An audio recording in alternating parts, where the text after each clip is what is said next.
Hello students, welcome to achievers academy 2017। आज हम tense के बारे में पढ़ेंगे। देखिए, आप सब जानते होंगे कि टेंस को ज़्यादातर सब जो है समय के रूप में पढ़ाते हैं या काल के रूप में पढ़ाते हैं, लेकिन टेंस से हमें दो चीज़ों का पता चलता है।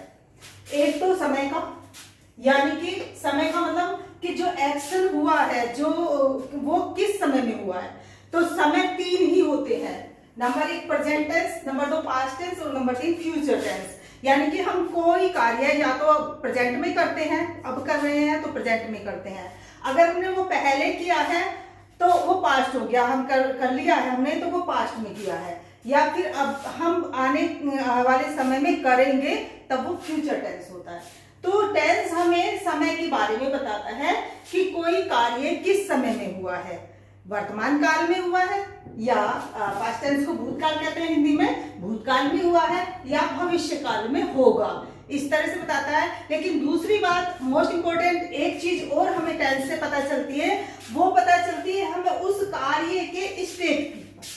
वो कार्य यानी कि वो कार्य हो रहा है, हो गया है या मतलब हो रहा है तो कब से हो रहा है या होता है आदत, ठीक है।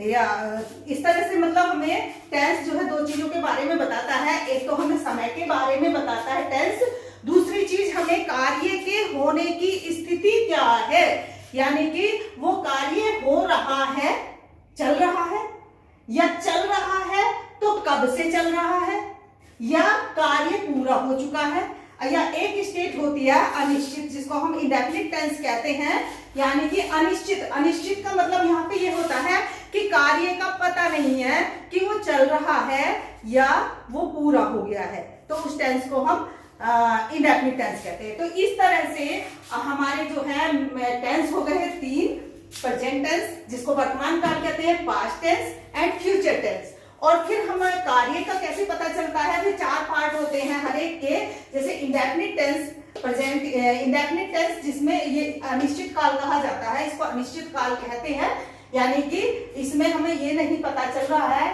कि कार्य हो रहा है या हो चुका है। दूसरा है कंटिन्यूअस टेंस, कंटिन्यूअस से ही पता चल जाएगा, कंटिन्यू यानी कि कार्य कंटिन्यू है, जारी है, चल रहा है, तो उसको हम कंटिन्यूअस टेंस कहते हैं। तीसरा परफेक्ट टेंस, परफेक्ट शब्द से ही पता चल रहा है कि पूरा, यानी कि कार्य पूरा हो चुका है, तो वो परफेक्ट टेंस होता है। और परफेक्ट कंटिन्यूअस टेंस और होता है, इसको परफेक्ट कंटिन्यूअस टेंस बोला गया है इसलिए क्योंकि इसमें कार्य जारी रहता है। कंटिन्यूअस आ रहा है तो कार्य जारी है, कंटिन्यू का मतलब कार्य जारी है, चल रहा है। लेकिन परफेक्ट कंटिन्यूअस का मतलब है कार्य तो चल रहा है, ये कब से चल रहा है, इसका समय भी दिया होता है, तो तब ये परफेक्ट कंटिन्यूअस होता है। अब इस तरह से ये चार पार्ट हो जाते हैं। अब ये चारों पार्ट में प्रेजेंट के भी चारों होंगे, पास्ट के भी चारों होंगे, फ्यूचर के भी चारों होंगे, यानी कि present indefinite, present continuous, present perfect, present perfect continuous, इस तरह से प्रेजेंट के होंगे। इसी तरह से पास्ट के भी होंगे, past indefinite, past continuous, past perfect, past perfect continuous. इसी तरह से फ्यूचर के भी होंगे, future indefinite, future continuous, future perfect, future perfect continuous tense. तो स्टूडेंट्स, इस तरह से कुल मिला के ये 12 टेंसेस हो जाते हैं, टोटल हो जाते हैं, टोटल 12 टेंसेस, 12, ये कुल मिला के होते हैं 12। अब देखिए इनमें क्या होता है, कोई डरने की जरूरत बिल्कुल भी नहीं है, 12 के 12 टेंस में कुछ नहीं होता है, सब स्ट्रक्चर एक जैसा ही होता है। बस बदलता तो क्या बदल रहा है कि हर एक की हेल्पिंग वर्ब बदलती है और वर्ब की फॉर्म बदलती है। 12 के 12 में हेल्पिंग वर्ब्स बदलती हैं और वर्ब की फॉर्म्स बदलती हैं। जैसे प्रेजेंट टेंस का मतलब है अगर वाक्य के अंत में है आ रहा है तो वो प्रेजेंट का है, था आ रहा है तो वो पास्ट का है, और कोई कार्य भविष्य में होगा यानी कि गागी के आ रहा है तो वो फ्यूचर टेंस का है। अब इंडेफिनिट पे आ जाते हैं हम, तो मैंने कहा इनकी सबकी फॉर्म बदलेंगी, सिर्फ इनकी वर्ब हेल्पिंग वर्ब बदलेगी। तो जैसे प्रेजेंट टेंस में is, are, am, do, does और हैज है, इन चीजों का यूज होता है। तो is are am simple present में और कंटिन्यूअस में इज आर एम का यूज होगा। डू डज प्रेजेंट इंडेफिनिट में होगा, जो मैं आज स्पेशली आपको पढ़ाऊंगी इसी वीडियो में। और इसी तरह से परफेक्ट टेंस जो काम हो चुका है, पूरा हो चुका है, वहां पर है जो हैव का यूज होता है। और परफेक्ट कंटिन्यूअस में हैज बीन और हैव बीन के साथ जो है आईएनजी फॉर्म का यूज होता है। इस तरह से, इसी तरह से पास्ट का भी चारों इसी तरह से चलेंगे। पास्ट इंडेफिनिट, पास्ट कंटिन्यूअस और पास्ट परफेक्ट कंटिन्यूअस। फ्यूचर के भी इस तरह से चलेंगे।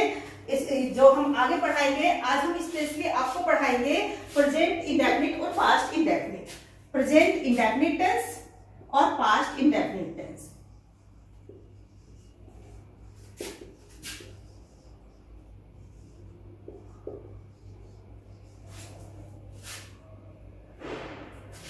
Indefinite and past indefinite।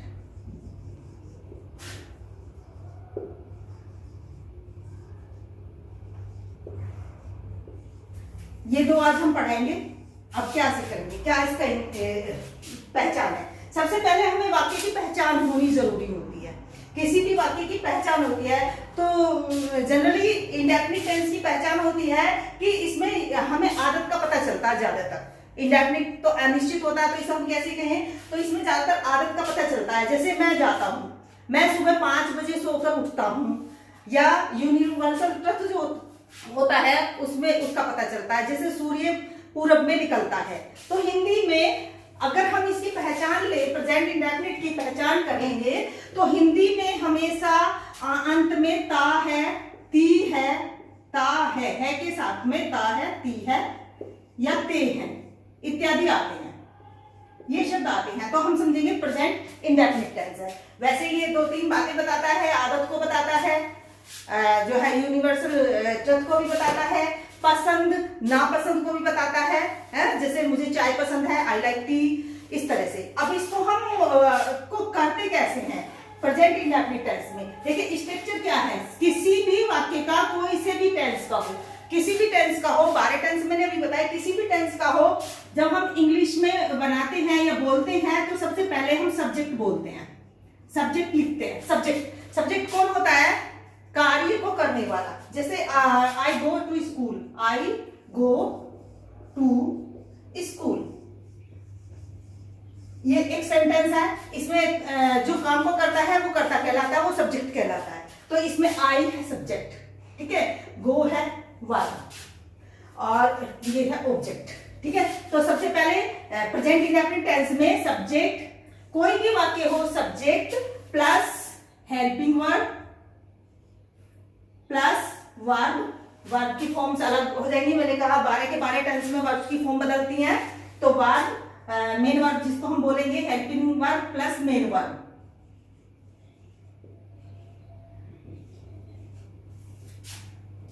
और प्लस ऑब्जेक्ट।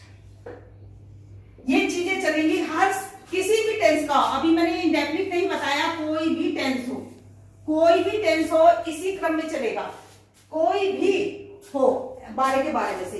सबसे पहले subject, helping verb, main verb और ऑब्जेक्ट, ये चलेगा। लेकिन हम प्रेजेंट इंडेफिनिट की बात कर रहे हैं, तो प्रेजेंट इंडेफिनिट में हेल्पिंग वर्ब की जगह हम डू और डज का प्रयोग करते हैं।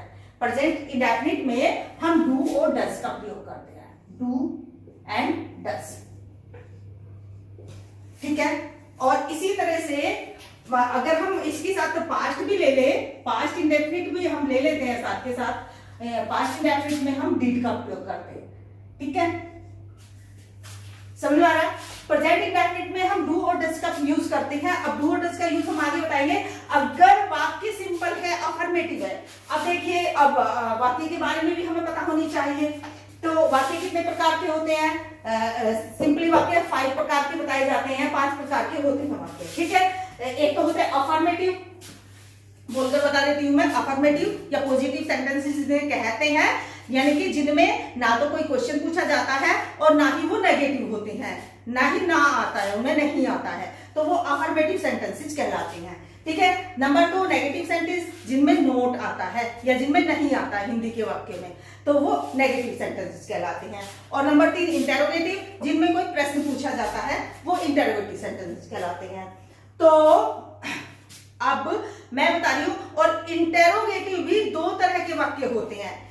इंटेरोगेटिव सेंटेंस भी 2 तरह के होते हैं। एक तो ऐसे होते हैं जिनका आंसर यस या नो में दिया जा सकता है, यानी कि जो हम इंग्लिश में उन वाक्यों को हमेशा हेल्पिंग वर्ब से स्टार्ट करते हैं, यानी कि जैसे डू और डज हम बताएंगे अभी इंडेफिनिट टेंस में डू और डज का यूज मैं बता रही हूँ यहाँ पे डू और डज, तो वहां उनको डू और डज से स्टार्ट करते हैं, ना कि किसी प्रश्नवाचक शब्द से शुरू करते हैं। ठीक है, WH फैमिली के।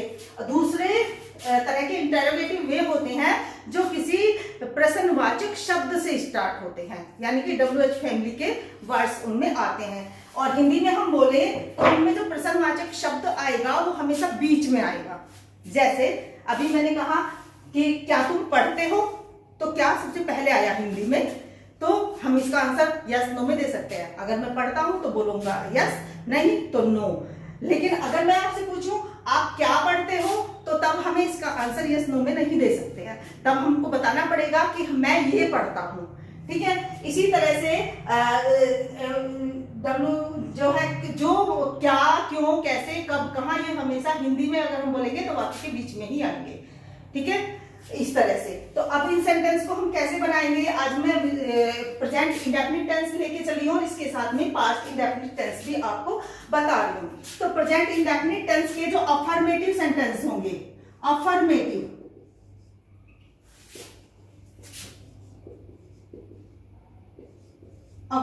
सेंटेंसेस में, यानी कि जिनमें ना तो प्रश्नवाचक होंगे ना नोट होंगे, तो उनका स्ट्रक्चर क्या होगा। सबसे पहले आप सब्जेक्ट लिखेंगे, उसके बाद आप लिखेंगे वर्ब, मेन वर्ब जो होती है। इनमें हेल्पिंग वर्ब नहीं होती है, अलग के इंग्लिश में हेल्पिंग वर्ब नहीं आएगी, मेन वर्ब ही आएगी, ओनली मेन वर्ब, यानी कि जो कर्ता कार्य कर रहा है सिर्फ वही आएगा। ठीक है। अफर्मेटिव सेंटेंसेस में डू डज नहीं आएगा, केवल मेन वर्ब आएगी जो मैं कार्य कर रहा हूं। जैसे मैं जाता हूं तो आई गो, ओनली आई गो, मैं जाता हूं। ये भी आई गो टू स्कूल, ये भी प्रेजेंट इंडेफिनिट का ही था, कहीं भी जाता हूं तो वो ऑब्जेक्ट आ सकता है, कुछ भी आगे। जैसे आई गो, मैं जाता हूं, तो केवल सब्जेक्ट और सब्जेक्ट के बाद वर्ब। अब वर्ब अफर्मेटिव सेंटेंसेस में एक नियम और लगेगा। अगर ये सब्जेक्ट एक वचन है तो वर्ब को भी हमें एक वचन ही लिखना पड़ेगा। ये मैंने पहले वीडियो में आपको बताया था कि all verbs are plural in its base form. अपनी बेस फॉर्म में सभी वर्ब प्लूरल होती हैं। तो जब हम सिंगुलर सब्जेक्ट के साथ उसका यूज करेंगे तब उसमें एस या ईएस लगाएंगे, और जब प्लूरल के साथ यूज करेंगे तब उसमें एस ईएस नहीं लगाते हैं। लेकिन आई का फंडा अलग ही है। आई देखने में तो ये लगता है, यानी कि इन नेचर में तो होता है ये सिंगुलर। आई इन नेचर होता है सिंगुलर, मैं अकेला हूं, मैं अकेली हूं, इस तरह से। बट यूज में हमेशा होता है आई प्लूरल, तो आई के साथ हमेशा प्लूरल जैसा बिहेव होता है, तो आई गो आएगा। अगर हम इसी सेंटेंस को लगे ही गोज, अगर ही के साथ गोज आएगा, ही गोज। ठीक है, समझ में आ गया। अगर सिंपल सेंटेंसेस हैं और प्रेजेंट इंडेफिनिट के हैं तो हमेशा वर्ब के मेन वर्ब में एस या ईएस लग जाता है। अगर सिंगुलर सब्जेक्ट है, सिंगुलर सब्जेक्ट है तो वर्ब के साथ एस या ईएस लग जाता है। और अगर ये प्लूरल है, जैसे दे आ जाएगा, अब मैं इसको रख करके यहाँ पे लिख सकती हूँ ये एग्जाम्पल। अगर मैं इसी सेंटेंस को ऐसे बनाऊं तो दे गो, अंडरस्टूड। तो अगर सब्जेक्ट सिंगुलर है तो वर्ब की फर्स्ट फॉर्म आएगी, फॉर्म, वर्ब की फॉर्म भी मैंने आपको बताई थी, V1, V2, V3, V4, V5 तक होती हैं। V1 क्या होती है? वर्ब की जो बेस फॉर्म होती है, फर्स्ट फॉर्म होती है, उसको V1 कहते हैं। वर्ब की सेकंड फॉर्म को V2 कहते हैं। वर्ब की थर्ड फॉर्म को V3 कहते हैं। और आईएनजी फॉर्म को, एक आईएनजी फॉर्म जब वर्ब की फर्स्ट फॉर्म में आईएनजी लगा देते हैं तो उसको V4 कहते हैं। और जब वर्ब में एस या ईएस जोड़ते हैं, एस और ईएस लगाने का भी एक वीडियो मैं पहले बना चुकी हूँ, उसमें बताया था आपको एस ईएस कहाँ लगाया जाता है, तो उसको वर्ब की V5 बोलते हैं। ठीक है, समझ आ गया होगा कि वर्ब की V1, V2, V3, V4, V5 form होती है। ठीक है, तो बहुवचन के साथ यानी कि प्लूरल, अगर हमारा सब्जेक्ट प्लूरल है तो फिर हम वर्ब की बेस फॉर्म ही लगाएंगे, उसमें एस या ईएस नहीं लगाते हैं। अगर सब्जेक्ट सिंगुलर है तो तब हम उसमें एस या ईएस लगाएंगे। एस या ईएस लगाने का रूल भी मैं आपको बता चुकी हूँ। ईएस कहाँ कहाँ लगता है वो भी मैं पहले बता चुकी हूँ। अगर वर्ब के बाद में ओ आ रहा हो, जेड आ रहा हो, वाई के नियम भी बता चुकी हूँ, एस आ रहा हो या ईएस आ रहा हो, एस एच आ रहा हो या डबल एस आ रहा हो, तब ये मैं ईएस लगाने की बता चुकी हूँ। इनमें ईएस लगेंगे, बाकी सब में एस लगेगा, वो मैं पहले वीडियो में आपको बता चुकी हूँ। तो आई होप कि आप समझ गए होंगे कि अगर सब्जेक्ट सिंगुलर है तो वर्ब के साथ में एस या ईएस लगा देते हैं। जैसे एक एग्जांपल और दे देती हूं मैं, जैसे शी रीड्स, अंडरस्टूड। अगर ज्यादा है तो दे रीड आ जाएगा, जैसे दे को ऐसी दे रीड आ जाएगा। समझ में आ गया? अब आते हैं नेगेटिव, ये तो आ गया सिंपल सेंटेंस। अब हम आते हैं नेगेटिव और इंटरोगेटिव सेंटेंसेस पर। अगर वाक्य नेगेटिव है तब क्या करेंगे? तो वाक्य नेगेटिव है तो जैसे मैंने अभी बताया था शी रीड्स, सिंपल है तो शी रीड्स आ गया, ये हो गया अगर सिंपल है ये। अब ये इसको नेगेटिव है, वह नहीं पढ़ती है तो क्या आएगा नेगेटिव में? She does not read, she does not read। समझ में आ गया? जब does लगेगा तब यहां पर एस या ईएस नहीं लगेगा, does लगेगा, does तो एस या ईएस नहीं लगता है। अंडरस्टूड? जैसे आई रीड, जैसे I do not read, I do not read. समझिए, आई के साथ यानी इसमें भी वही है, सिंगुलर सब्जेक्ट सिंगुलर है तो डज नॉट आएगा, और सब्जेक्ट प्लूरल है तो डू नॉट आएगा। अंडरस्टूड? और जब डू या डज का यूज होगा तो वर्ब के साथ एस नहीं लगेगा, वर्ब के साथ एस या ईएस नहीं लगेगा। वर्ब के साथ एस या ईएस जो है अफर्मेटिव सेंटेंस में ही लगता है। समझ में आ गया? अंडरस्टूड? अब इसी तरह से इसके इंटेरोगेटिव भी बन जाते हैं। इंटेरोगेटिव भी वेरी सिंपल। देखिए, इंटेरोगेटिव दो तरह के वाक्य होते हैं। एक तो इंटेरोगेटिव वे वाक्य होते हैं जो क्या से स्टार्ट होते हैं, हिंदी में क्या से स्टार्ट होते हैं, क्या तुम पढ़ते हो, क्या तुम आते हो, क्या वह रोता है, क्या वह हंसता है, क्या तुम खेलते हो। तो अगर क्या से स्टार्ट होते हैं हिंदी में तो वे वाक्य जो है उनका आंसर भी बहुत शॉर्ट होता है, हम उनका आंसर यस या नो में दे सकते हैं। ठीक है, तो इंग्लिश में वे हमेशा डू या डज से ही स्टार्ट होंगे, हेल्पिंग वर्ब से ही स्टार्ट होते हैं। मैं डू डज नहीं बोलूंगी क्योंकि मुझे आपको पूरे बारे के बारे टेंस की बातें मैं कर रही हूँ कि जो वाक्य हम क्या से स्टार्ट करते हैं हिंदी में, या जिनके आंसर हम ये यस या नो में दे सकते हैं, तो उन वाक्य में क्या कि इंग्लिश हम वाट नहीं लिखते हैं बल्कि हेल्पिंग वर्ब को सब्जेक्ट से पहले लिख देते हैं। तो उसका स्ट्रक्चर फिर क्या हो जाता है इंटरोगेटिव का? सबसे पहले हमारी हेल्पिंग वर्ब आ जाएगी, सबसे पहले हेल्पिंग वर्ब आ जाएगी, फिर सब्जेक्ट आ जाएगा और फिर मेन वर्ब आ जाएगी और फिर उसके बाद ऑब्जेक्ट या जो भी और अदर वर्ड्स बच रहे हमारे वो सब उसके बाद में आ जाएगी।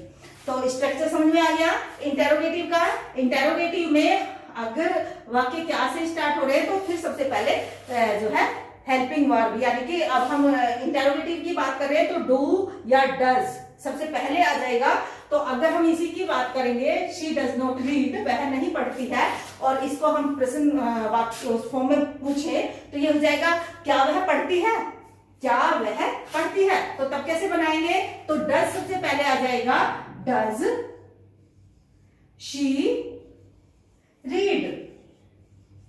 अंडरस्टूड। इस बात को आप अच्छे से ध्यान रखना, किसी भी कंपटीशन में ये छोटी छोटी एरर आपको दी जाती हैं और आप पहचान नहीं पाते हो।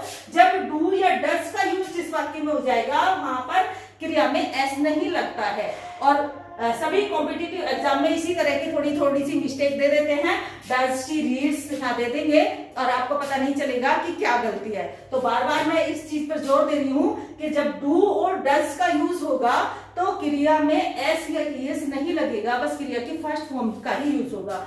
आई होप आप समझ गए होंगे कि वह नहीं पढ़ती है, शी डज नॉट रीड, और क्या वह पढ़ती है, डज शी रीड। ठीक है, और ये ऐसे इसमें नोट भी आ सकता है, इंटरोगेटिव प्लस नेगेटिव भी वाक्य होते हैं, क्या वह नहीं पढ़ती है, इस तरह से भी बन सकता है कि क्या वह नहीं पढ़ती है, तो तब आप कैसे बनाएंगे, डज शी नॉट रीड।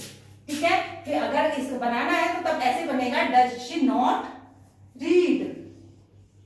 देखिए नोट हमेशा मेन वर्ब से पहले लगती है, कहीं भी नोट का जब आप यूज करोगे तो नोट हमेशा मेन वर्ब से पहले लगती है। कुछ स्ट्रेंथ, अगर हाँ एक बात और है, जब हम बोलते हैं तो हम इसके डज, डू, डिडंट, इनके जो है हम शॉर्ट फॉर्म का यूज करते हैं, तब तो इनके साथ आ जाएगा, तब तो डज का डजंट हो जाएगा। हम इस सेंटेंस को ऐसे भी बना सकते हैं, डज सी नॉट रीड, इसको अगर हम शॉर्ट फॉर्म में बनाएंगे, doesn't she read. I hope आप समझ गए होंगे कि जो है ये दोनों एक ही हैं, ये दोनों एक ही है। हमने डज नोट को एक जगह जोड़ दिया है शॉर्ट फॉर्म में, डजंट शी रीड, क्या वह नहीं पढ़ती है, इसको हम डज शी नॉट रीड ऐसे भी पढ़ सकते हैं, ऐसे भी लिखते बोलते हैं। ठीक है, तो आप समझ गए होंगे कि डू और डज का यूज जो होता है वो जो है प्रेजेंट इंडेफिनिट के नेगेटिव और इंटेरोगेटिव सेंटेंसेस में होता है। डू डज का यूज प्रेजेंट इंडेफिनिट टेंस के नेगेटिव और इंटेरोगेटिव सेंटेंसेस में ही होता है, अफर्मेटिव सेंटेंसेस में नहीं होता है। इसी तरह से मैं थोड़ी सी बात अब इसके साथ ही पास्ट की भी कर लेती हूँ, क्योंकि मैं सोच रही थी दोनों टेंस प्रेजेंट इंडेफिनिट और पास्ट इंडेफिनिट एक साथ पढ़ाऊंगी तो अच्छे से समझ आ जाएंगे आपको। तो पास्ट इंडेफिनिट भी बहुत इसके साथ ऐसा ही है, बिल्कुल इसमें कुछ भी अंतर नहीं है। पास्ट इंडेफिनिट यानी कि जो काम अनिश्चित है और वो पास्ट टेंस में हुआ है तो वो पास्ट टेंस कहलाता है, पास्ट इंडेफिनिट कहलाता है। तो पास्ट इंडेफिनिट में जैसे मैं गया, जैसे अभी मैंने उदाहरण दिया था, आई गो, मैं जाता हूं, और ये पास्ट में हो जाएगा I went. Very simple, I went. Past indefinite के जो सिंपल सेंटेंस होते हैं यानी कि अफर्मेटिव सेंटेंस होते हैं, उनमें मेन वर्ब जो होती है उसकी सेकंड फॉर्म का यूज होता है, यानी कि वी टू का यूज होता है। वर्ब की फॉर्म आपको पढ़ते रहेंगे तो आपको अच्छे से याद हो जाएंगी। जैसे आई प्ले, ये हो गया प्रेजेंट इंडेफिनिट, और इसी को मैं कह दूं आई प्लेड, सेकंड फॉर्म लगा दी तो ये हो गया पास्ट इंडेफिनिट। अंडरस्टूड? ये प्रेजेंट इंडेफिनिट, प्रेजेंट, और ये पास्ट। समझ में आ गया? आई प्ले, जैसे मैं काम करता हूं, आई वर्क,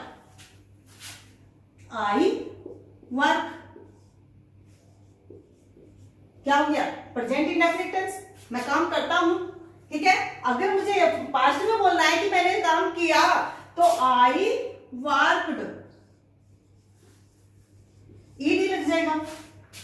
आई होप आप समझ गए होंगे कि पास्ट इंडेफिनिट के सिंपल सेंटेंस में हमें वर्ब की सेकंड फॉर्म का यूज करना होता है।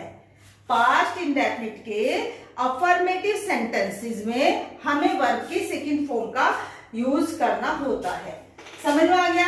अब इसके रह जाते हैं नेगेटिव और इंटरोगेटिव सेंटेंसेस। नेगेटिव और इंटरोगेटिव सेंटेंस पास्ट के, तो पास्ट में लगता है डिड का प्रयोग, जहां पर प्रेजेंट में डू और डज का यूज होता है। प्रेजेंट टेंस में हेल्पिंग वर्ब डू और डज का, प्रेजेंट टेंस में होता है डू डज का। इसी तरह से पास्ट में होता है पास्ट इंडेफिनिट में, इंडेफिनिट भी याद रखना इसमें, यहां पे इंडेफिनिट। पास्ट इंडेफिनिट में होता है डिड का, और डिड का यूज ऑल सब्जेक्ट के साथ होता है। ऑल सब्जेक्ट के साथ, यानी कि सब्जेक्ट चाहे सिंगुलर हो या सब्जेक्ट प्लूरल हो, सभी के साथ डिड का यूज होता है। नेगेटिव और इंटरोगेटिव सेंटेंसेस में ये याद रखना है, अफर्मेटिव में डिड का यूज नहीं होता है, ठीक है। नेगेटिव और इंटरोगेटिव सेंटेंसेस में हेल्पिंग वर्ब के स्थान पर आप डिड का यूज करेंगे, और याद रखना हमेशा के लिए कि डिड के साथ वर्ब की फर्स्ट फॉर्म का ही यूज होता है। कुछ बच्चे कंफ्यूज हो जाते हैं कि पास्ट इंडेफिनिट में सेकंड फॉर्म का यूज होता है, लेकिन सेकंड फॉर्म का यूज अफर्मेटिव सेंटेंसेस में ही होता है। डिड के साथ हमेशा वर्ब की फर्स्ट फॉर्म का ही यूज होता है। जैसे अभी मैंने उदाहरण दिया था, क्या उदाहरण दिया था कि आई प्ले या यू प्ले, आई प्ले, ये उदाहरण मैंने अभी दिया था आपको। आई प्लेड पास्ट इंडेफिनिट का ही सिंपल सेंटेंस है, अफर्मेटिव सेंटेंस है। अगर हमें इसको नेगेटिव बनाना है तो क्या लिखेंगे, आई डिड नॉट प्ले। अब यहां पे प्ले आएगा, खाली प्लेड नहीं हो सकता। अब ये अगर डिड लगा दिया तो play, I did not play. और सभी कर्ता चाहे एक वचन है, सब्जेक्ट चाहे बहुवचन है, सबके साथ आएगा डिड, ठीक है। दे डिड नॉट गो, इस तरह से, ठीक है। अगर हम इनको इंटरोगेटिव बनाएंगे तो वही रूल है, हेल्पिंग वर्ब सबसे पहले आ जाएगा कि क्या मैं खेलता था, ठीक है। डिड आई प्ले या डिडंट आई प्ले, क्या मैं नहीं खेलता था, क्या मैं खेलता था, डिड आई प्ले। और अगर इसी वाक्यों को मैं कहूं क्या मैं नहीं खेलता था, तो डिडंट आई प्ले, यानी कि हेल्पिंग वर्ब पहले आ जाएगी, डिड पहले आ जाएगा, उसके बाद सब्जेक्ट, और उसके बाद नॉट, और उसके बाद मेन वर्ब। अंडरस्टूड। तो इस तरह से है। आई होप आज की वीडियो आपको पसंद आई होगी। Please like this video, share and subscribe the channel. Thank you.